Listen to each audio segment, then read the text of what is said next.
मी विलास मोहिते शेलपिंपळगाव। मी ज्यावेळेस आपली नवरात्र चालू होती त्या नवरात्रामध्ये देवी अंबिका मातेला नवस बोललो होतो की ज्यावेळेस हा तालुक्याचा प्रतिनिधी हा आपल्या तालुक्याने बदलला जाईल त्याच वेळेस मी पायामध्ये चप्पल घालल। आणि आत्ता हा तालुक्याचा प्रतिनिधी बदलण्याची वेळ आली आहे। ह्या तालुका प्रतिनिधी बदलण्याचं बाबाशेठ काळे यांना सौभाग्य लाभत आहे। या सौभाग्यामध्ये आपण सर्वांनी सामील व्हावं ही मी सर्वांना शुभेच्छा देतो। आणि यापुढे आपण सर्वांनी या मावळ पट्ट्यामध्ये मशालीचं चिन्ह दाबून बाबाशेठ काळे यांना विजयी करावं।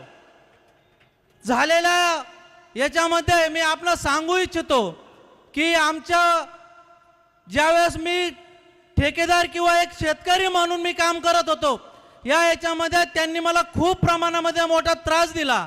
या त्रासामध्ये माझी कामं काढून घेतली, झालेल्या वर्क ऑर्डर कॅन्सल केल्या। अक्षरशः त्यांनी आमची आजोबांच्या नावावरती असलेली जमीन सुद्धा त्यांनी त्यांच्या बळकावण्याचा प्रयत्न केला।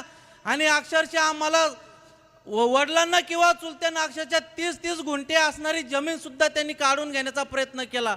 तरी सुद्धा आम्ही ठरवलं की त्यांच्याशी बोलून काय असेल तो प्रश्न सोडवला जाईल, पण त्याच्यामध्ये त्यांनीही अजिबात इंटरेस्ट दाखवला नाही। त्याच्यामुळे आम्ही सर्वांनी ठरवलं की इथून पुढे जे काय होईल ते पाहिलं जाईल, अक्षरशः जीवावरती बेतलं तरी चालेल, पण आता इथून पुढे थांबलं पाहिजे आणि यांना सुद्धा थांबवलं पाहिजे। आता यांना स्वप्न पडलीत की माननीय अजितदादांनी यांना सांगितलं की मी तुम्हाला मंत्री करतो, तुम्ही आमदार करा, मी यांना मंत्री करतो। मी त्यांना एकच सांगू इच्छितो की आपण जर अजितदादा त्यांना जर मंत्री करत असेल आपण सुद्धा त्यांची मंत्री होण्याची इच्छा पूर्ण करू आणि त्यांना इथून पुढे तालुक्याचा किंवा जिल्ह्याचा महाराष्ट्राचा स्वप्न मंत्री म्हणून त्यांना आत्ताच साकार करून टाकू। यामध्ये त्यांना दिलेली जाणारी खाती त्यांना स्वप्न मंत्री करू, याच्यानंतर त्यांना आराम मंत्री करू आणि त्यांनी इथून पुढे घरी बसावं आणि आराम करावं। ही सर्व खाती त्यांना आपण आजच देऊन टाकू। आता त्या म्हणतायत माझी शेवटची संधी। पाठीमागच्या पंचवार्षिकला त्यांनी सांगितलं होतं की मी आता माझी शेवटची निवडणूक आहे, मी आता पुढल्या पंचवार्षिकला उभा राहणार नाहीये, त्यामुळे मला एवढी निवडणूक लढू द्या। अक्षरशः बाबा राक्षे किंवा रामदासशेठ ठाकूर म्हणले की चला शेवटची निवडणूक आहे आपण पण थांबावं, पण त्यांनी ह्यावेळेस सुद्धा म्हणले की नाही मला आता दादा मंत्री करणार आहे म्हणल्यावरती मला आमदारकी लढवलीच पाहिजे, म्हणजे मी माझी मंत्री होण्याची इच्छा पूर्ण होईल।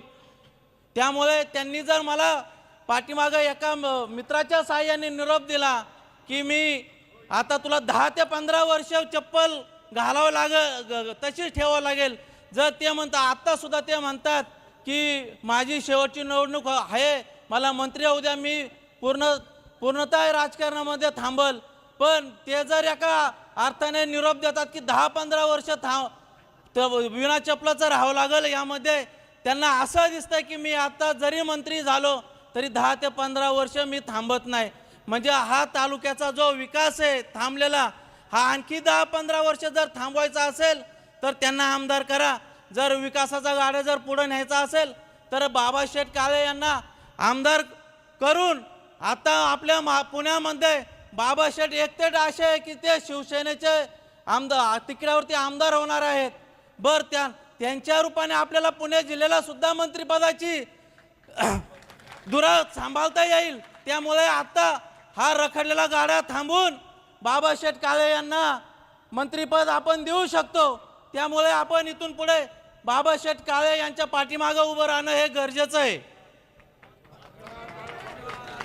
आज आमच्या शेलपिंपळगाव मोहितवाडी गावामध्ये अक्षरशः इथून झालेल्या पाठीमागच्या निवडणुकांमध्ये लोकांना त्यांचा चहा सुद्धा माहीत नव्हता, पण आता त्यांना स्वतःच्या गावातली माणसं सभेसाठी कार्यक्रमासाठी 500 रुपये देऊन भाड्याने आणावं लागतात।